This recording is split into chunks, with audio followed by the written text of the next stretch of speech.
सभी मित्रों को सादर नमस्ते। आप सबका स्वागत है आपके अपने YouTube चैनल यज्ञ प्रत्यंत पर। मैं आचार्य दीपक शास्त्री आपके बीच में पुनः उपस्थित हूँ। आज हम माताओं के कर्तव्य क्या हैं इस विषय पर चर्चा करने के लिए यहाँ उपस्थित हैं। आप सबने एक सूक्ति सुनी होगी, माता निर्माता भवति। माता ही बच्चे का निर्माण करने वाली होती है। ये वेद भगवान ने आदेश दिया कि माँ वास्तव में बच्चे का निर्माण करने वाली होती है। लेकिन क्या आज के समय में माएँ अपनी जिम्मेदारी निभा रही हैं? तो पता चलता है, देखने में आता है कि आज माएँ अपनी जिम्मेदारियां निभाने से बहुत पीछे हैं, क्योंकि जन्म देने से केवल जननी बनती हैं, बच्चे का निर्माण करने से ही माँ वास्तव में माँ बनती है। योगीराज श्री कृष्ण के सामने जब उनकी दोनों माएँ खड़ी थीं तो उन्होंने सबसे पहले चरण स्पर्श जो किए थे वो यशोदा माँ के किए थे, क्योंकि वो कहते हैं कि जन्म देने से ज़्यादा निर्माण करने वाली माँ बड़ी है। जन्म देना एक बहुत बड़ी बात है, ये भी एक छोटी बात नहीं है। उस समय जो प्रसव पीड़ा होती है, उस पीड़ा को सहन करके 9 महीने अपने गर्भ में रख करके जो महिला बच्चे को जन्म देती है, वो भी बहुत बड़ा कार्य है। लेकिन उससे भी बड़ा कार्य है बच्चे का निर्माण करना। और प्राचीन काल में जब हम इतिहास को दोहराते हैं, प्राचीन काल के इतिहास को जब देखते हैं तो पता चलता है कि वास्तव में माँओं ने निर्माण तो वहाँ किया था। माँ का निर्माण देखना है तो शिवाजी को उठा करके देखिए, शिवाजी का इतिहास पढ़ करके देखिए। उस माँ ने बच्चे के गोद से लेकर के जब तक नौजवान नहीं हो गया तब तक उसके खून में, उसके एक एक रग में वो वीरता भरी थी, जिसकी वजह से माँ ने एक दिन कह दिया था कि ये मुझे हरा झंडा अच्छा नहीं लग रहा है, ये मुगलों का ध्वज मुझे अच्छा नहीं लग रहा है, यहाँ भगवा ध्वज लहरना चाहिए। और शाम जब हुई, जब उस वीर सपूत ने वहां पर भगवा लहरा दिया था, तो ये था निर्माण। इस तरीके से माएँ अपने बच्चों का निर्माण करती थी। लेकिन आज के समय में क्या हो रहा है, बच्चों को पता नहीं किन किन नामों से डराया जाता है। बचपन से लेकर के हम उसको डरना सिखाते हैं और उम्र भर वो डरता रहता है। कभी हौवे से डरता है, कभी किसी से डरता है, कभी एग्जाम से डरता है, कभी करियर से डरता है, कभी गृहस्थ में जाने से डरता है, कभी माता पिता की सेवा करने से डरता है। वो हमेशा डरता ही रहता है, क्योंकि माँओं ने उसको डरना सिखाया है। लेकिन पहले की माँ डरना नहीं सिखाती थी। पहले की माँ बहादुरी के साथ में लड़ना सिखाती थी। जिस जीजाबाई का बदला उसके पिता नहीं ले पाए थे, उसका पति नहीं ले पाया था, उस बात का बदला लेने के लिए उन्होंने अपने पुत्र शिवाजी को तैयार किया था। वो थी योजनाबद्ध तरीके से पुत्र का निर्माण करना। ऐसे होता था। एक उदाहरण आप सबने शायद सुना होगा, माता मदालसा का और उनके पति की बहस हो गई। राजा में और माता मदालसा में बहस हो गई कि उन्होंने कहा, राजा ने कहा कि मैं तो अपने पुत्र को राजा बनाना चाहता हूँ, राजकुमार बनाना चाहता हूँ। उसकी माँ ने कहा, मदालसा ने कहा कि नहीं बेटा, तो मैं जैसा चाहूंगी वैसा बनेगा। राजा ने कहा कैसे, मेरा बेटा है। कोई बात नहीं, पुत्र की प्राप्ति उनके घर में हो गई।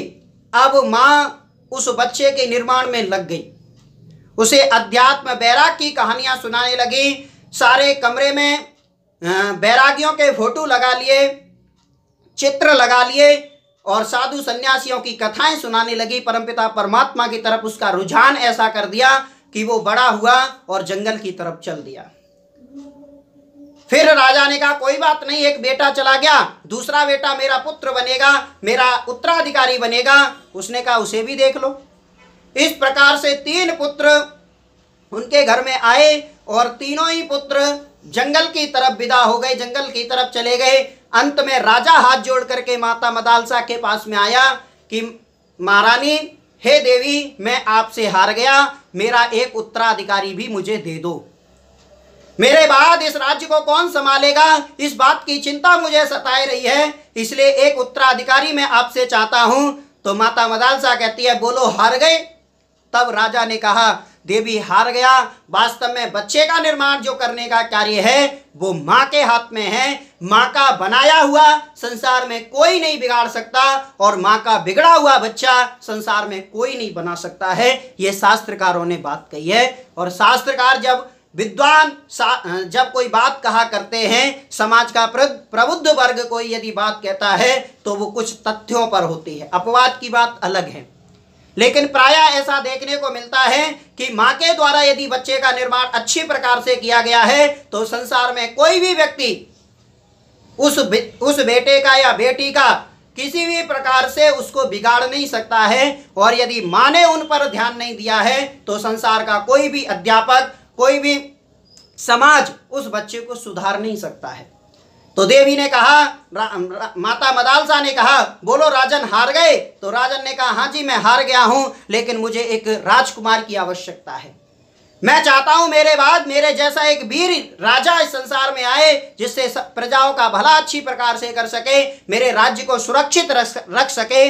ऐसे पुत्र की मैं आशा करता हूं।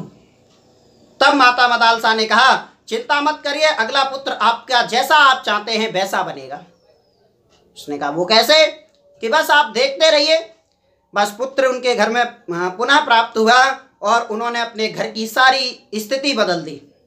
जहां बैरागियों के चित्र लगे हुए थे वहां राजाओं के चित्र लगा दिए, वीर गाथाएं उनको सुनाई जाने लगी और एक क्षत्रिय योद्धा बना करके माता मदालसा ने राजा को दिया। तब राजन हाथ जोड़ करके माँ के पति के, अपनी पत्नी के सामने हाथ जोड़ करके नतमस्तक हुए और कहा, वास्तव में माँ ही बच्चे का निर्माण करती है। लेकिन आज की माएं बच्चे को लोरी दिया करती हैं, बच्चा बच्चा लोरी, बच्चा बच्चा लोरी, दूध की कटोरी, दूध में बतासा और बच्चा करे तमाशा। अब जब ऐसी लोरियां दी जाएंगी तो जब बच्चा बड़ा होता है तो फिर वो तमाशे करता है। और कितने प्रकार के तमाशे करता है, संकेत समझ लेना। जब बस में जा रहा है तो बस में तमाशे, बस स्टैंड पे खड़ा हुआ है तो वहां भी तमाशे, कॉलेज पे जा रहा है वहां भी तमाशे, स्कूल में जा रहा है वहां भी तमाशे, और तो और छोड़ दीजिए, मंदिर में भगवान के पास जा रहा है तो वहां भी तमाशे ही कर रहा है।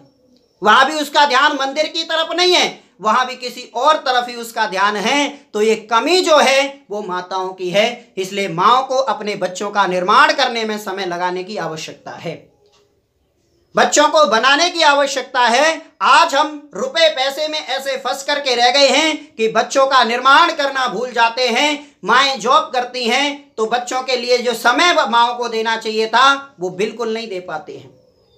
मैं अक्सर कहा करता हूं कि जब माता पिता को वृद्धाश्रम में भेजा जाता है तो वो फूट फूट कर रोते हैं और कहते हैं, पता नहीं क्या हमसे ऐसी गलती हो गई जिसकी वजह से आज हमें अपने बेटों को छोड़ करके, अपने बच्चों को छोड़ करके वृद्धावस्था प्राप्त होने पर वृद्धाश्रम में जाना पड़ रहा है। तब मैं अक्सर उनसे कहा करता हूं कि जब जागने का समय था, जब कर्म करने का समय था, उस समय आप चूक गए, इसलिए आज शायद आपको वृद्धावस्था में जाने की नौबत आई है। क्यों? क्योंकि जिस बच्चे का निर्माण माँ को खुद करना चाहिए था उस बच्चे का निर्माण माँ पैसे देकर के मैडम से करवा रही है।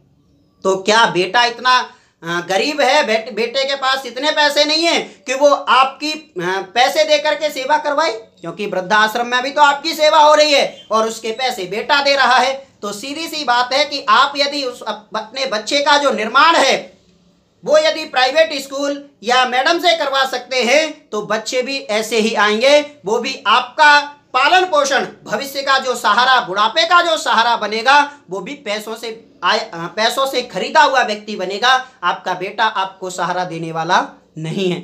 इसलिए बच्चों को एजुकेशन दीजिए, प्राइवेट स्कूल में पढ़ाइए, मैं इसका बिल्कुल भी विरोध नहीं करता हूं, लेकिन बच्चे को जो संस्कार देने की आवश्यकता है वो आपको देने हैं।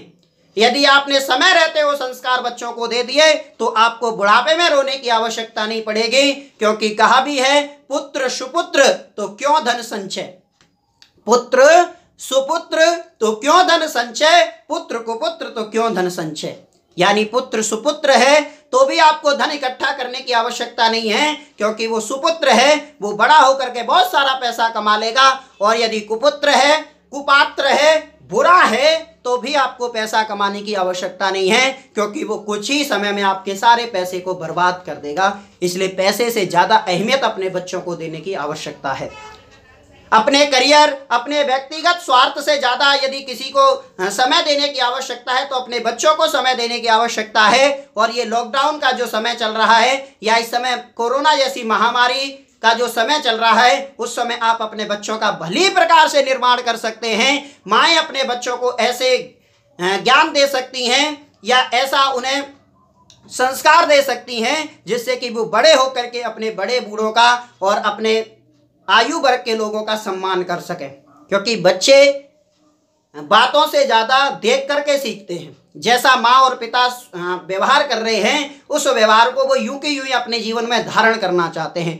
अंतिम कहानी सुना करके अपनी वाणी को विराम दूंगा। एक छोटा सा बच्चा गाड़ी में पीछे बैठ करके, पिता और माता आगे बैठे हुए हैं, वो पीछे बैठा हुआ है। उसने अपने घर की पूरी घटना देखी।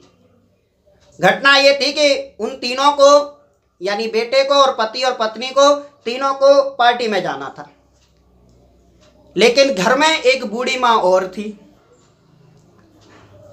तो बहू बोली, माँ जी आज आप खाना स्वयं बना लेना, हम तीनों तो पार्टी में जा रहे हैं, खाना नहीं बनेगा। तो वो बूढ़ी माँ गांव से आई थी, वो बोली, बेटी मुझे तो गैस जलाना नहीं आता है, मैं कैसे रोटी बनाऊंगी, कैसे खाना बनाऊंगी। तो उस जो बहू थी वो कुछ बोल पाती, उससे पहले उसका बेटा बोल पड़ा या उस बहू का पति बोल पड़ा कि माँ जी